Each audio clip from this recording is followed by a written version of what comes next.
ब्राह्मण का भेष बनाया है, विप्र का भेष बनाया है। विप्र रूप धरे कपिता गए और माथनाए पूछत असुभय। ब्राह्मण का भेष बनाया है, जनेऊ डाला है, बड़ा सा लंबी सी चोटी बांधी है, हाथ में पोथी ली है, वेदों के मंत्र लिए हैं, लाठी हाथ में ली और टेकते टेकते जा रहे हैं। बजरंगबली माथा तो पूरा ही त्रिपुंड लगा हुआ है और राम जी के सामने पहुंच गए। अब दोनों भगवान भक्त की वार्तालाप सुनना, दोनों के दोनों भूले, कुछ का कुछ ही बोलेंगे। बजरंगबली कहते हैं, को तुम श्यामल गौर शरीर, तो तुम श्यामल गौर शरीरा, तो तुम श्यामल गौर शरीरा, क्षत्रिय रूप धरो बलवीरा, क्षत्रिय रूप धरो बलवीरा। देखना, इस कथा को सुनना। को तुम श्यामल गौर शरीरा, आप सामले गोरे कौन हैं? छत्री रूप फिरो बनवीरा, ये छत्रियों का रूप बना करके क्यों फिर रहे हो? अच्छा, छत्री को छत्री का रूप बनाना पड़ेगा? सुनना गौर से, छत्री को छत्री का रूप बनाना पड़ता है कि छत्री का स्वभाव ही छत्रीपन का होता है? जितने लोग यहां बैठे हैं, क्या कोई बता सकता है पहचान करके कि ब्राह्मण कौन है, छत्री कौन है? हाथ पैर से तो सब बराबर होते हैं, नाक कान भी बराबर होते हैं, 5 तत्व तो सब में ही है, आत्मा सब में ही है। लगभग गेहूं की रोटी सभी खा के आए, ठंड सबको लग रही है, जन्म सबका हुआ है, लेकिन यह क्लियर कैसे हुआ कि आप छत्री का रूप बना के आए? इसका उत्तर यह है कि राम जी के कपड़े और राम जी के धनुष बाण मेल नहीं खा रहे थे। समझना, छत्री के तो अस्त्र लिए बैठे हैं, धनुष बाण छत्री का चिन्ह है, और कपड़े किसके हैं? महात्मा के। तो बजरंगबली ये कहना चाहते हैं कि अगर तुम महात्मा हो तो फिर धनुष बाण कैसे, और अगर धनुष बाण है तो फिर महात्मा कैसे? दोनों का मेल नहीं है। हम व्यास हैं, हमारे हाथ में कलम शोभा देती है, हमारे हाथ में माला शोभा देती है।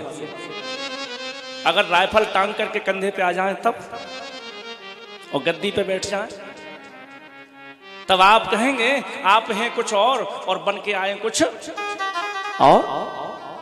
यही बजरंगबली कह रहे हैं, मेल नहीं खा रहा है तुम्हारा दोनों का। ये वस्त्र तुमने गेरुआ पैर रखे हैं और अस्त्र हाथ में ले रखे हैं, या तो अस्त्रों को छोड़ दो या फिर गेरुआ वस्त्रों को छोड़ दो। को तुम श्यामल गौर शरीरा, छत्री रूप फिरो बनवीरा। आप छत्री रूप का भेष बना करके घूम रहे हो। राम जी हंस गए, बोले बना के घूम रहे हैं मतलब?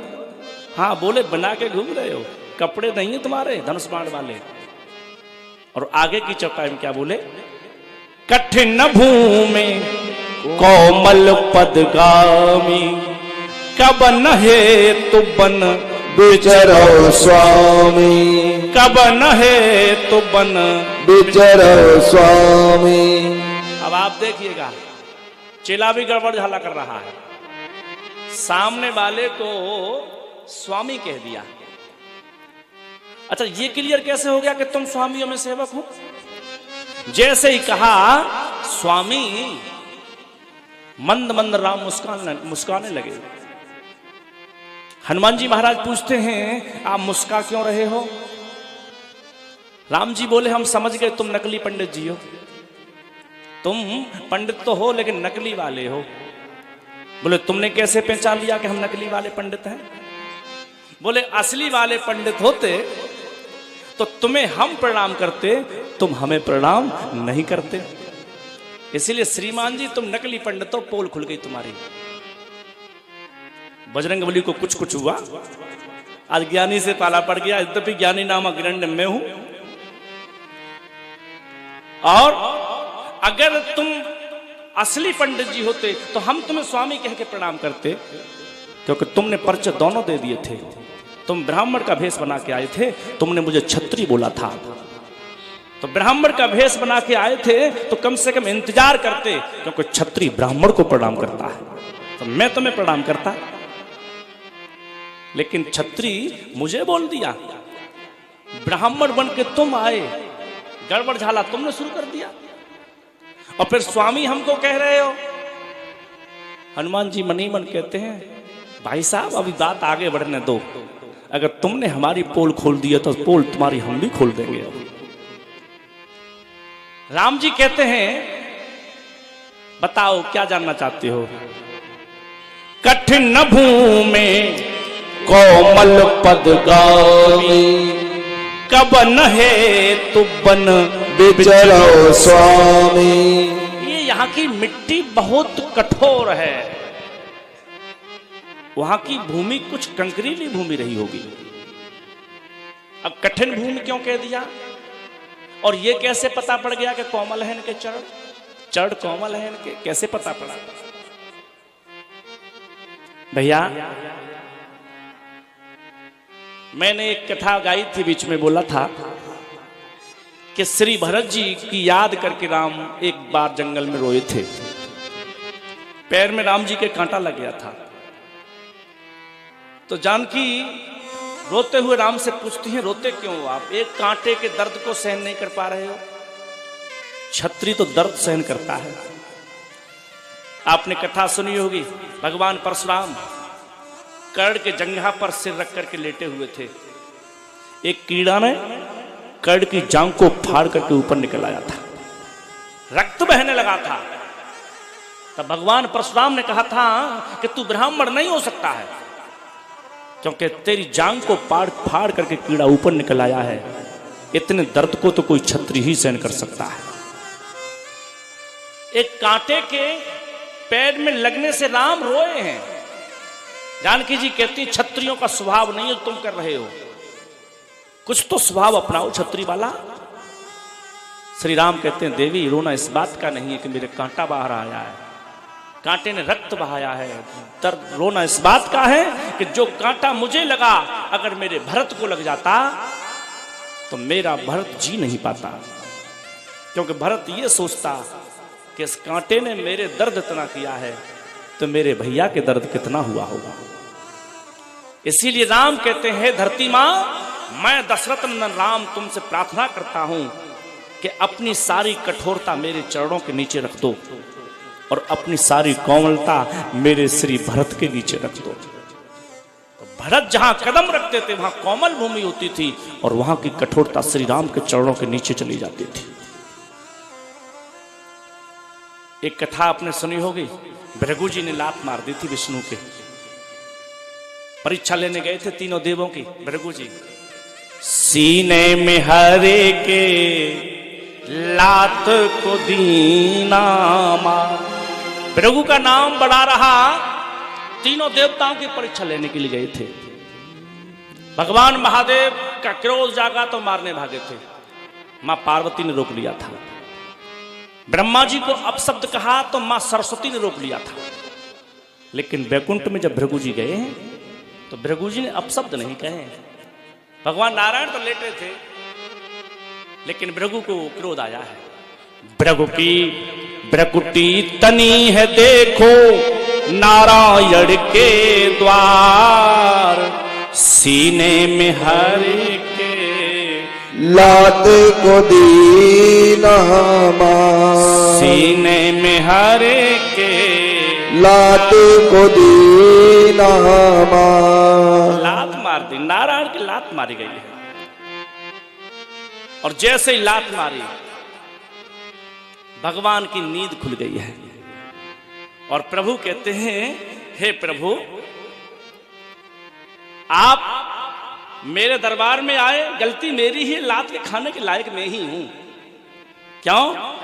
ब्राह्मण सर्वदेवमय होता है वो तो होता ही है, लेकिन अतिथि देवमय होता है, ये सबसे प्रधान है।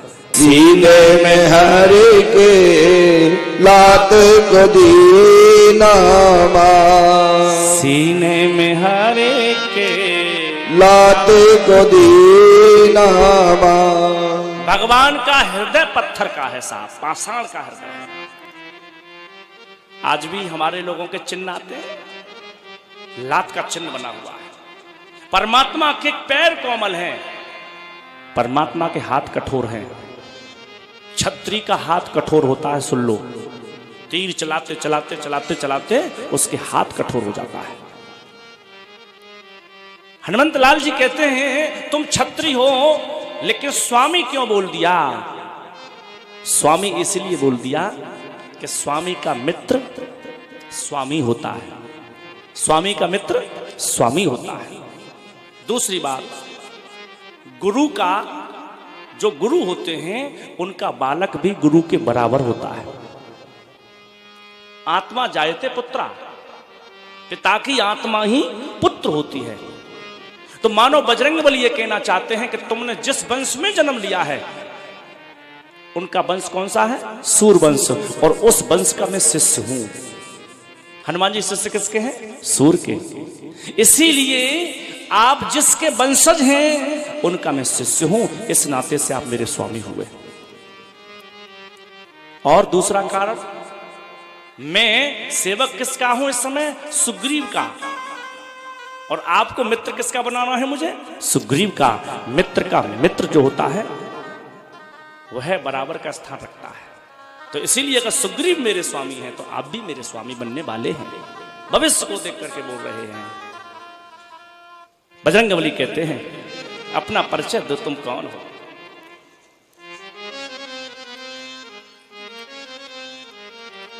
तब श्री राम ने परिचय दिया है।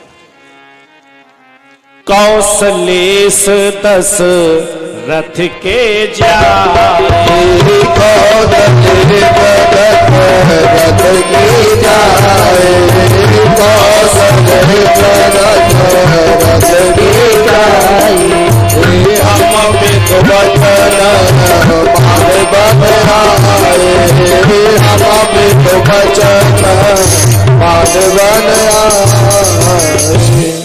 कौशल्या जी के जो ईश हैं वह हमारे पिता हैं।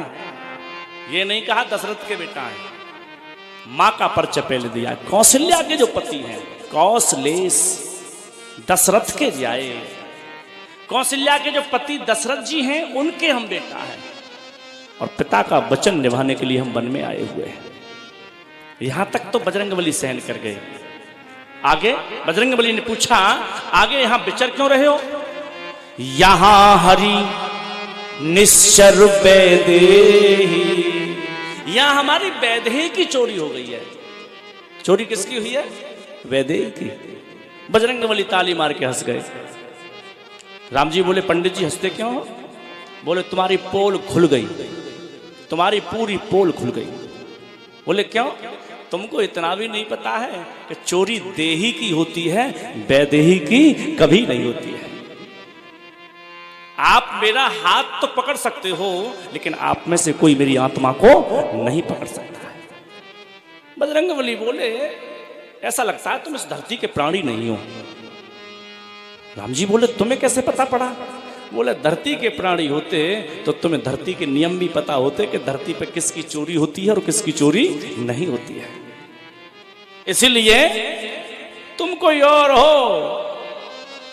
प्रभु पहचाने गए तब चलना, और सो सुख उमा जाए नहीं।